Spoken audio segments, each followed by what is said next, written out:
கர்த்தருடைய ஆசீர்வாதம்ன்றது ஒரு உடன்படிக்கை.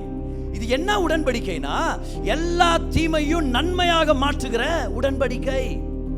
அப்போ தீமை வரும்போது நம்ம பார்த்து பயப்படக்கூடாது. என்ன சொல்ல தெரியுமா? என் மேல இருக்கிற ஆசீர்வாதம் இதை நன்மையாக மாற்றி அமைக்கும். என் மேல இருக்கிற நன்மை இந்த தீமையை விழுங்கிரும். அப்போ உலகத்தில் இருக்கிற பஞ்சம் பெருசா இல்ல ஈசாக்கு மேல இருக்கிற ஆசீர்வாதம் பெருசா? ஆசீர்வாதம் பெருசு.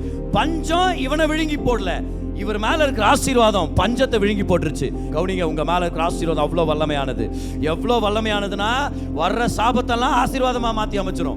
வர்ற எல்லா விதமான தீமையும் நன்மையாக மாற்றி அமைச்சிரும். நம்மலாம் யாரு? ஆசீர்வதிக்கப்பட்டவர்கள். அப்படின்னா என்ன அர்த்தம்? என்ன வந்தாலும் நான் நல்லா இருக்க போறேன்னு அர்த்தம். அட, தீமையா வந்தாலும் அது எனக்கு நன்மையா மாறுதுன்னா நான் ஏன் கவலைப்பட போறேன்? என் கர்த்தரின் ஆசீர்வாதம் என் மேல வல்லமையா இருக்குது.